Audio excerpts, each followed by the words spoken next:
Hallelujah. मसीह के बाबरकत नाम में आप सबको सलाम। आए खुदा के जिंदा कलाम में से आज फिर हम एक बार सीखेंगे, देखेंगे इस वक्त खुदा कितना नाराज है और हमारे काम क्या थे। मेरे पास एक बहन और भाई आए, उन्होंने मेरे साथ बात की।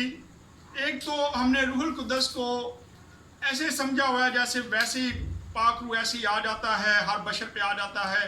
बेशक हर बशर के साथ खुदा का रूह काम करता है, क्योंकि ये उसका वादा है कि आखिरी याम में मैं हर बशर पर अपने रूह को भेजूंगा, डालूंगा। इस वक्त खुदा का रूह जो है हर बशर में है, लेकिन कुछ लोगों का ख्याल है, उन्होंने मेरे साथ बात की। उन्होंने कहा जी हम दुआ कर रहे थे, तुम्हारी 2 बेटियों के अंदर पाक रूह उतर गया।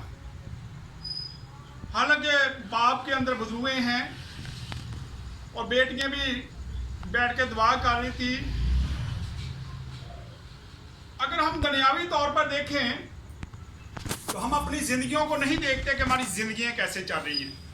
क्या हम इस लायक हैं कि खुदा का रूह जो है वो हमारे अंदर जा सके? क्योंकि खुदा का रूह जब हमारे अंदर होता है उसी वक्त वो ठीक तरीके से काम करता है। जैसे मैंने उस दिन एक मिसाल दी थी कि खुदा के खादम जो हाथ रख के दुआ करते हैं और पूरे ईमान के साथ, बड़े पूरे भरोसे के साथ दुआ करते हैं, उनके अंदर जो है खुदा का रूह बसा होता है। वैसे ही जैसे कंप्यूटर में हम एंटीवायरस डाउनलोड करते हैं, इसी तरह खुदा का रूह जो है वो एंटीवायरस का काम करता है। और अगर खुदा का रूह हमारे अंदर काम करता है तो अगर खुदा का रूह हमारे अंदर जाए और जब हमारे दिल को देखे, हमारे दिल में बुग़्ज़ भरी हो, हसद भरा हो, हम गुनाहों से लदे हुए हों, तो क्या खुदा का रूह हमारे अंदर ठहर सकता है? वो तो फौरन बाहर निकल आएगा और आपको छोड़ देगा। लेकिन आपका ख्याल यही रहेगा, आप यही सोचते रहेंगे कि खुदा का रूह जो है वो मेरे अंदर काम कर रहा है। लेकिन ये ज़रूरी नहीं है कि खुदा का रूह ही आपके अंदर काम करे, बल्कि कई बार इब्लीस की तस्वीरें भी आपके साथ काम कर रही होती हैं और आप इसी मुगालते में घूम रहे होते हैं कि मेरे साथ खुदा का रूह काम करता है। जब हमारे अंदर हसद भरा है, झगड़े भरे हैं, लड़ाइयाँ भरी हैं, हमारे दिल साफ नहीं है, तो हम कैसे दावे कर सकते हैं कि खुदा का रूह जो है वो हमारे अंदर बसा हुआ है? मेरे दिल में अगर झूठ भरा है, लड़ाइयाँ भरी हैं, गालियाँ मैं निकालता हूँ, झगड़े मैं करता हूँ, अगर सारे काम मेरे दिल के अंदर भरे हुए हैं, तो मैं कैसे दावा कर सकता हूँ कि खुदा का रूह मेरे अंदर ठहरा हुआ है? क्योंकि खुदा का रूह इतना पाक है कि वह नापाक आदमी के पास ठहर नहीं सकता। तो कैसे हम दावे करते हैं कि मेरे अंदर खुदा का रूह है? खुदा का रूह जब अंदर जाएगा तो वो तो आपके दिल को देख के फौरन ही बाहर निकल जाएगा और आपकी जिंदगी को छोड़ देगा कि मैं इस जिंदगी में रहने वाला नहीं हूँ। वो आपको छोड़ के चले जाएगा और कोई बदरूह आके आपके अंदर बस जाएगी और वो काम करना शुरू कर देगी और आप इसी मुगालते में रह जाएंगे कि खुदा का रूह जो है वो मुझ में बसा हुआ है, मैं भरा हुआ हूँ। मैंने यहाँ पे बहुत सारे लोगों पर दुआ की और 2.5 माह लगा के मैंने उन लोगों से बदरूहें निकाली जो अपने आप को समझते थे कि मैं तो खुदा का रूह मुझ में तो बहुत ज़्यादा काम करता है, मैं तो लोगों की बदरूहें निकाल सकती हूँ, मैं तो निकाल सकता हूँ। मैंने ऐसे ऐसे लोगों को भी यहाँ पे लोग दुआ करवाने आते हैं, तो ऐसे ऐसे लोग भी यहाँ पे ठीक हुए और बदरूहें कहती जी ये सारे काम तो हम इसके अंदर बैठ के कर रहे थे। आज हमें बहुत ज़रूरी है कि अगर आप चाहते हैं कि आपके अंदर खुदा का रूह काम करे, तो आपका दिल जो है वो बिल्कुल साफ होना चाहिए, पाक होना चाहिए, आपके दिल में गंद नहीं होना चाहिए। और जब आपके दिल में गंद है तो आप कैसे दावा कर जाते हैं कि मेरे अंदर खुदा का रूह बसा हुआ है? सबसे पहले मैं गुजारिश करना चाहता हूं उन पास्टर साहबान से जो इसी वक्त अब भी ऑनलाइन इबादत तो कर रहे हैं, लेकिन अभी तक वो अपनी कुर्सियों को नहीं छोड़ रहे। मेरी उनसे गुजारिश है, मौतबाना गुजारिश है, मैं उनके साथ उनके आगे अपील करता हूं कि बड़ी मेहरबानी आप अपनी कुर्सियों को छोड़ दें, अपने आप को खाक सर कर लें, ताकि खुदा राजी हो जाए और इस वायरस को ख़त्म कर दे। वरना ये कुर्सियाँ यहीं की यही रह जाएंगी और ये वायरस यहाँ से जाने वाला नहीं है। बराए मेहरबानी अपनी कुर्सियाँ छोड़ दें, ज़मीन पर बैठ के इबादत किया करें। जब तक ये वायरस है कुर्सी पर ना भी बैठें तो आपकी शान में कोई फ़र्क नहीं पड़ेगा। बराए मेहरबानी आप आबादात तो कर रहे हैं, लेकिन ऐसा क्या फ़ायदा जब आप ही नमूना नहीं बन रहे। मुझे लोग, जब मैं बाहर जाता हूँ तो अक्सर लोग जब मेरे साथ सवाल करते हैं कि जी ये वायरस कब जाएगा, तो मैं उनको एक ही जवाब देता हूँ कि जब लोग तौबा कर लेंगे। तो लोग मेरे मुंह की तरफ देखते हैं। इसका मतलब है पास्टर साहबान जो हैं वो अपनी कलीसिया में ये मनादी नहीं कर रहे, उनको नहीं बता रहे कि ये वायरस कैसे जाएगा या वायरस कहाँ से आया है। बहुत ज़रूरी है कि हम अपनी अपनी कलीसिया को गाइड करें, अपनी अपनी कलीसिया को बताएं कि ये वायरस कहाँ से आया है और ये वायरस कहाँ कैसे जाएगा। बराए मेहरबानी अपनी अपनी कलीसियों में ये मनादी ज़रूर करें। आए खुदा के ज़िंदा कलाम को ज़रा पढ़ते हैं। निकाले मेरे साथ इब्रानियों 6 बाब और उसकी 4 ऐसे मैं पढ़ने लगा हूँ। इब्रानियों 6 बाब और उसकी 4 ऐसे मैं पढ़ने लगा हूँ। 259 नंबर पेज है। यहाँ पे लिखा है क्योंकि हाँ जी, क्योंकि जिन लोगों के दिल एक बार रोशन हो गए और वो आसमानी बख्शिश का मज़ा चख चुके और रूह कुदस में शरीक हो गए और खुदा के उम्दा और कलाम और आइंदा जहान की कुव्वतों का जायका ले चुके, और अगर वो बरगश्ता हो जाएं तो उन्हें तौबा के लिए फिर नया बनाना नामुमकिन है, इसलिए कि वो खुदावंद के बेटे को अपनी तरफ से दोबारा मसलूब करके अलानिया जलील करते हैं। खुदा के ज़िंदा कलाम का पढ़ा और सुना जाना हम सब के लिए बरकत का वसीला बने। ये सख्त मैसेज है उन ईमानदारों के लिए जो अपने आप को ईमानदार तो समझते हैं, जो चर्चिस तो ज़रूर जाते हैं, खुदा का कलाम भी सुनते हैं, बार बार कलाम सुनते हैं, लेकिन उनके दिल जो हैं वो रोशन नहीं होते। वो अपने कामों से खुदावंद को क्या है लिखा है कि वो अपने कामों से खुदावंद यीशु मसीह को बार बार क्या कर रहे हैं, लानिया जलील करते हैं। 4 पहले 5 आयत को देखेंगे, उसके बाद फिर आहिस्ता आहिस्ता आगे बढ़ेंगे।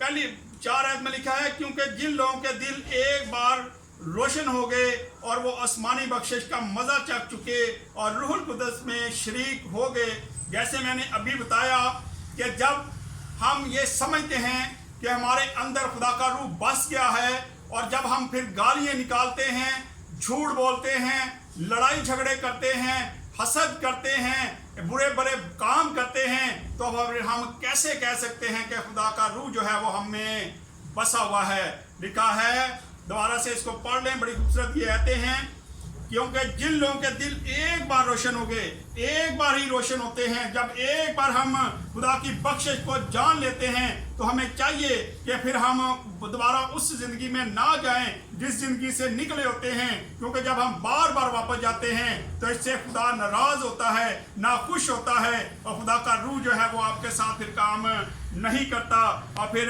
लिखा है 6 आयत में, अगर वो बरगश्ता हो जाएं तो उन्हें तौबा के लिए फिर नया बनाना नामुमकिन है, इसलिए कि वो अपने खुदा के बेटे को तरफ से दोबारा मसलूब करके अलानिया जलील करते हैं। ऐसे लोग जो ईमानदार हैं, जो खुदा के साथ चल रहे थे और फिर वो अपने कामों से, अगर एक ईमानदार है वो तौबा कर लेता है, वो खुदा के साथ भी चल रहा है और आपको वो, अगर आप किसी से लड़ाई उसकी होती है और वो बजाय लड़ाई को संवारने के वो गालियाँ निकालना शुरू कर देता है, वो झूठ बोलता है, वो नशा करता है, और फिर इसका मतलब है कि हम वाकई खुदा यीशु मसीह को अलानिया जलील करते हैं, लोगों में जलील करते हैं कि जी हम तो यीशु को मानने वाले लोग हैं, हम तो मसीह के लोग हैं, और हमारे कामों से, हम अपने किरदार से, अपने कामों से खुदा यीशु मसीह को अलानिया जलील करते हैं, क्योंकि हम कहते, दावा करते हैं कि हम मसीह हैं, हम खुदा के लोग हैं, हम खुदा के बेटे और बेटियां हैं। इसीलिए खुदा आज से हमसे नाराज हो गया है, क्योंकि हम उसके बेटे को अलानिया जलील कर रहे थे, हम उसको ठट्ठों में उड़वा रहे थे, हम झूठ बोलते थे, हम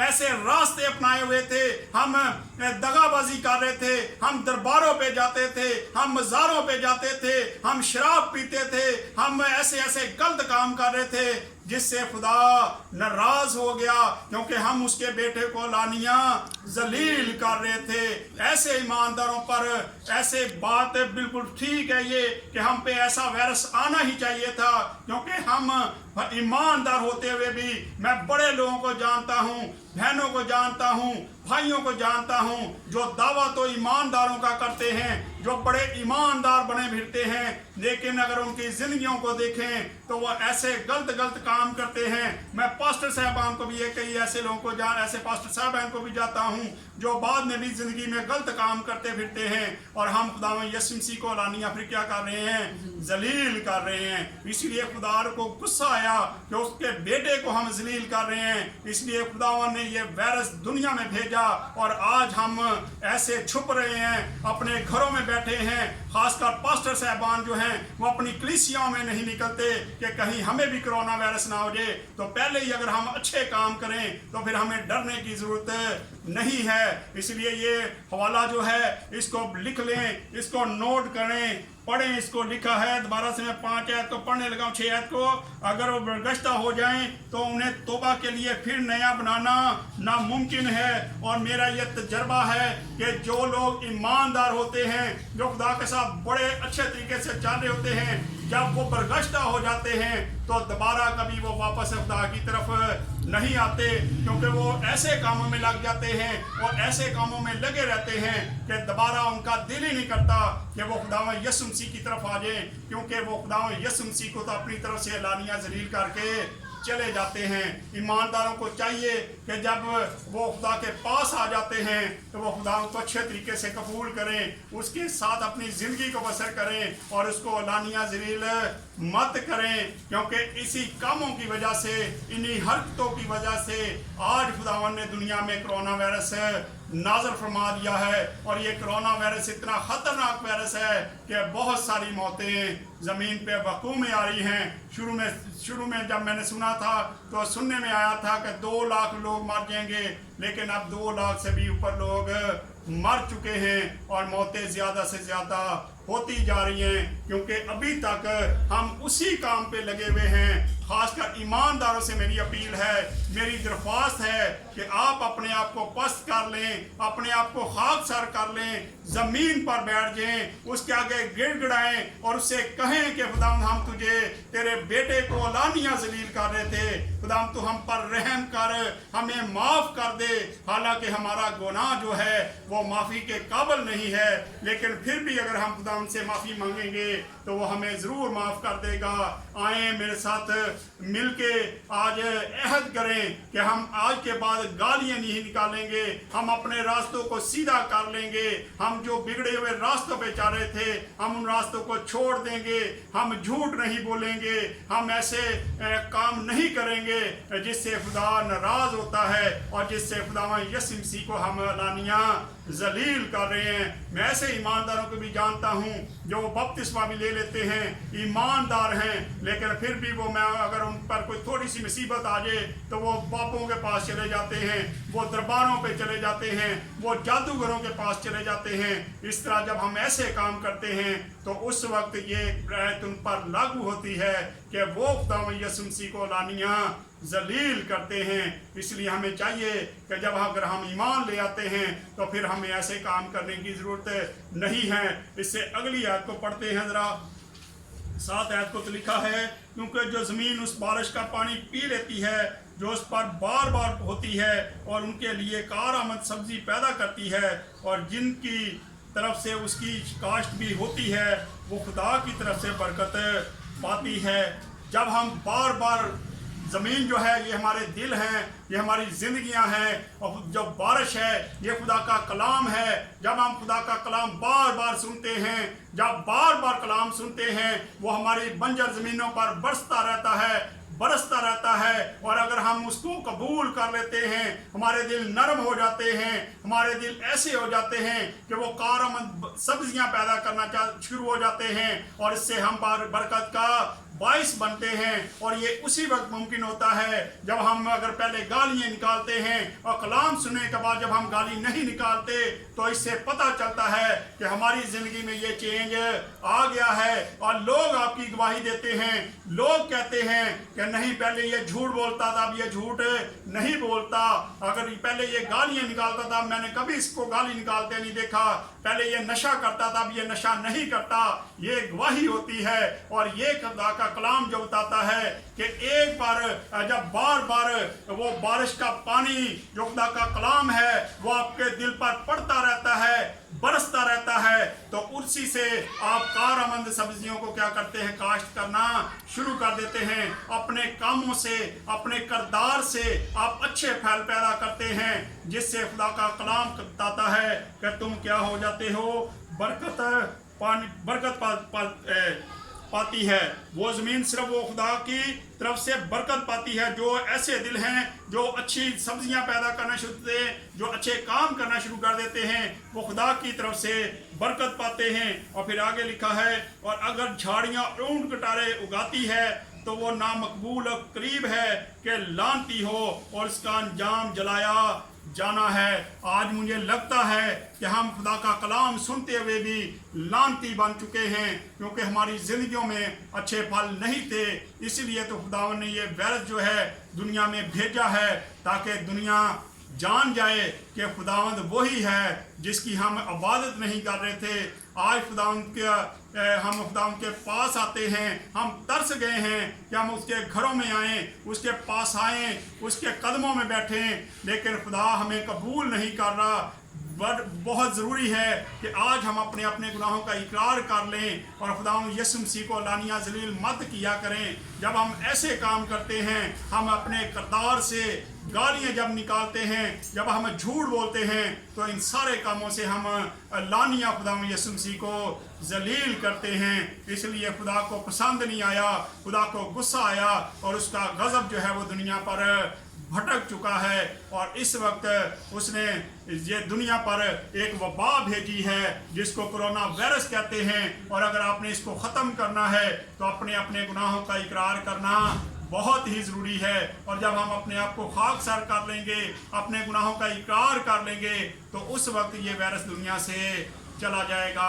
आए खुदावंद इस कलाम के वसीला से खुदावंद हम सबको बरकत दे। आए अपने सरों को झुकाएंगे और दुआ करेंगे और सुमेरा से मेरी दुआ से दुआ में रहनुमाई करे।